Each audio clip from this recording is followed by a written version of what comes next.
بسم الله الرحمن الرحيم. الحمد لله رب العالمين والصلاة والسلام على رسول الله سيدنا محمد وعلى آله وصحبه أجمعين.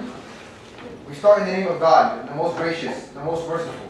All praise is due to God, the Lord of the worlds, and may the peace and blessings of God be upon His Prophet Muhammad, his family, and companions. Students, faculty, friends, and colleagues, I greet you all with the Islamic greetings of peace. Assalamu alaikum wa rahmatullahi wa barakatuh. May the peace, mercy, and blessings of God be with you. For the month of February, the Muslim Student Union is hosting a series of events entitled Islam Awareness Month, with the goal of educating our campus and community about Islam and Muslims, and to challenge the stereotypes often associated with the religion. Tonight is our sixth and final event of Islam Awareness Month, entitled Convert Sations. Before we begin today's event, we will begin with a few verses from the Muslim Holy Book, the Quran, by Omar Ibrahim. And he's going to read Surah Al-Mutaffifin, and he's going to give a brief context about the verses, and then he's going to recite inshallah. Give the translation.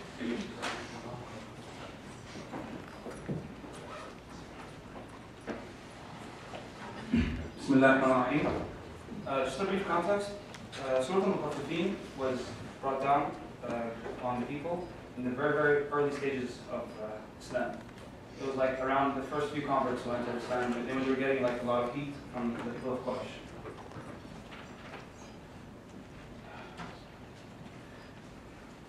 أعوذ بالله من الشيطان الرجيم.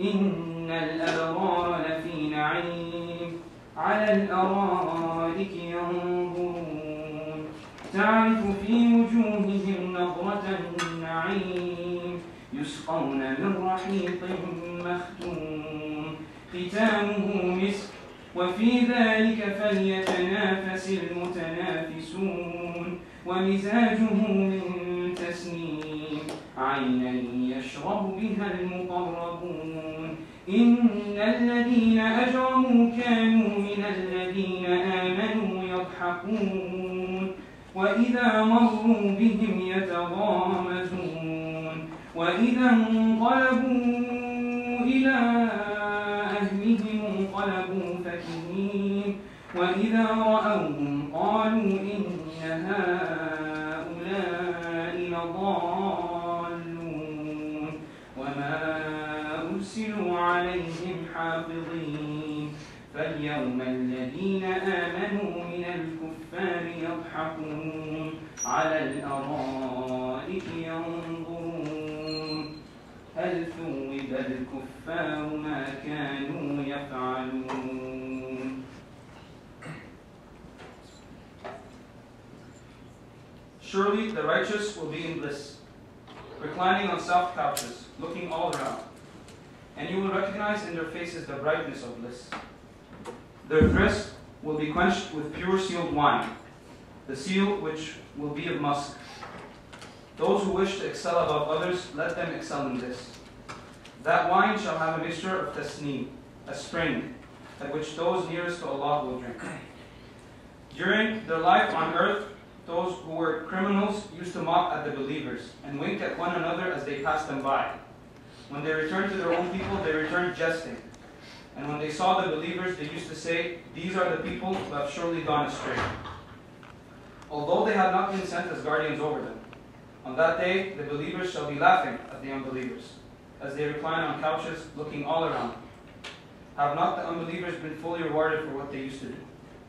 Thank you.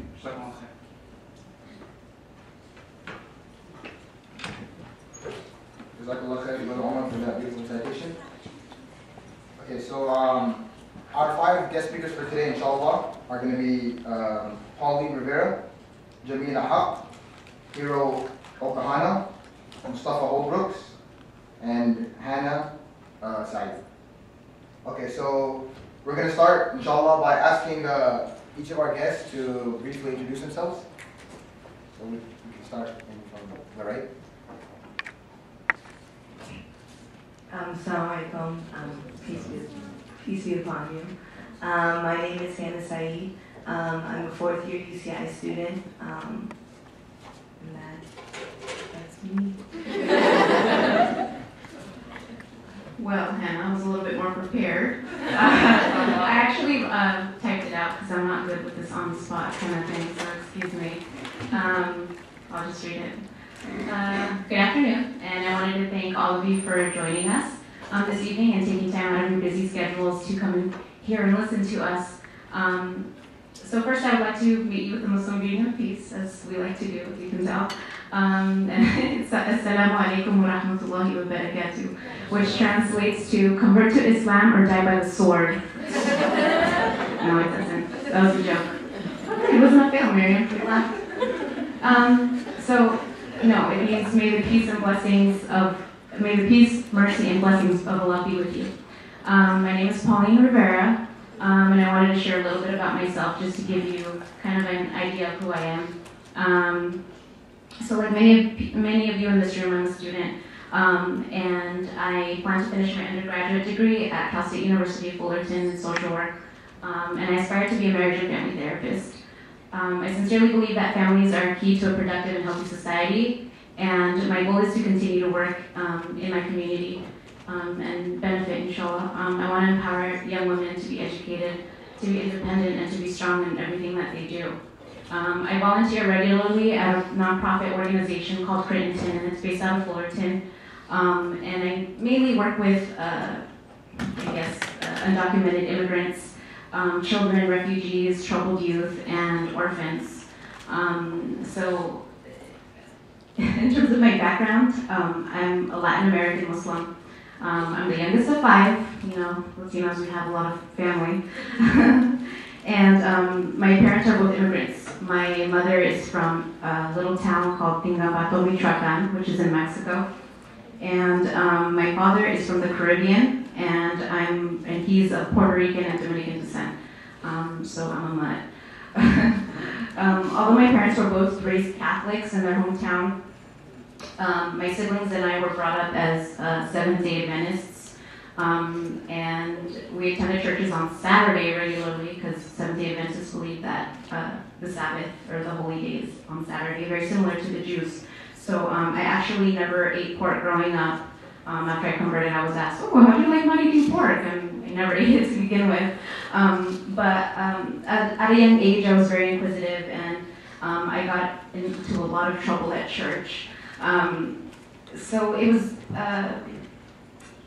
sorry, I lost my spot. As a teenager, most kids would fight their parents to let them stay out or let them go to a party, but I was a little bit different because instead I would fight my mom to let me go to a church, but it was a different church. It was an apostolic church, which is Pentecostal. And she didn't really approve of it, and it was radically different from the church that we were raised in. But I really liked it. I really loved the Pentecostal church, and I just loved the sound of the drums and the guitar riffs and the organ solos and the voices of the choir. It was just so stimulating for me, and it was really hard for me to deny just the energy in that room. So it was then that I decided I didn't want to be Seventh-day Adventist anymore. I was maybe about 13, and they made this conversion. And then I started becoming a practicing Pentecostal along with my older sister. So I was very active in the church. I worked as a youth group leader. I sang in the choir. I was an alto. And I attended church services every Sunday, Monday night for Terry, Wednesday evening for Wednesday night service, and sometimes on Friday for youth group. So just to wrap it up, I was very sincere in my beliefs, and over time I became jaded with the Pentecostal church as well. And I gave up on organized religion altogether. So that's a little bit about myself, and I look forward to hearing the rest of the panel and their conversion stories, and I'd gladly answer any questions that you have. Thank you. Assalamu alaikum. And to all of my non-Muslim people here, how's it going? My name is Jamila. I am a convert of 9 months and 3 days. And in case you were wondering, yes, I'm white, which might be unexpected to some of you, I know. But I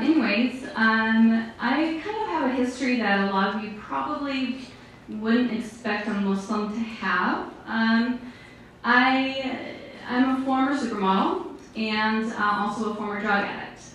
And I was born and raised born again Christian. Both my parents are pastors. And all my childhood growing up, I tried really hard to connect with Christianity, and I just never really could. The whole Trinity idea never really made sense to me. And so I had a lot of questions growing up about Christianity and things like that. I guess you could say that perhaps because my parents pushed it on me so hard, a lot like what you went through. I went to church 3 times a week and did the whole thing. It kind of pushed me away, and I rebelled pretty bad when I grew up. And so left home when I was 17, started modeling, and when I was 20 years old, I became addicted to methamphetamine. And I started doing it because I figured if you're the skinniest model, you'll be the most successful model. But that's not necessarily the case, and it ended up ruining my life for 5 years. I did it day and night for 5 years, and basically, when you get into something like that, it brings you to a complete place of rock bottom. And a lot of people turn to religion once they hit a place like that. And I tried to turn to Christianity, and I tried with everything that I had to connect with it. I really honestly did. I couldn't feel it for some reason. A few years later, we all know what happened with 9/11. So, I don't know if you guys are aware of this or not, but after 9/11, there was a major increase in people converting to Islam because people became curious about it because of the hatred that was going on, and it drew people's curiosity to find out, well, why are people hating Muslims so much? Same thing happened to me. It took me until last summer, until it finally clicked with me, until I finally saw and read what I needed to see, to finally get the connection. And the connection with it was, Islam is not what people think it is. A lot of people think that it bases itself on oppression, it bases itself on anger towards other people, other religions, things like that. That couldn't be further from the truth. Women are not oppressed in Islam. In case any of you don't know this, we are far from oppressed. We are extremely independent, educated. It is part of our religion for our husbands to take good care of us, to treat us well. And there are a lot of extremists out there. There are extremists in every religion. For some reason, people like to focus on Islamic extremists, but that's the way some people are. So I think with the misconception that people have and trying to impose this idea that Muslims are these evil, angry people, it's causing more people to be drawn to Islam because it's people want to know why they want to hate what they hate. And when you start going online and you actually start reading the real things about Islam, not just the hatred and the things that are happening, people blowing people up, things like that, you get exposed to this whole different side of a religion that is based on peace and love and caring for one another. And being raised as a Christian, I had some morals instilled in me throughout my entire life that Christian values are very similar to Islamic values. Most people don't expect that. We love our neighbors. We focus on helping and loving other people. And, the Ten Commandments, pretty much, same thing. So we all believe that Jesus was a part of our religion. We believe a little bit differently. And I think that's what connected with me the most was the fact that Jesus did exist. Jesus was a part of the religion just as it was with Christianity. However, it wasn't a trinity. It was the fact that there is one God. There's one God. There is no other God, no other entity that stands alongside with him. It is him by himself.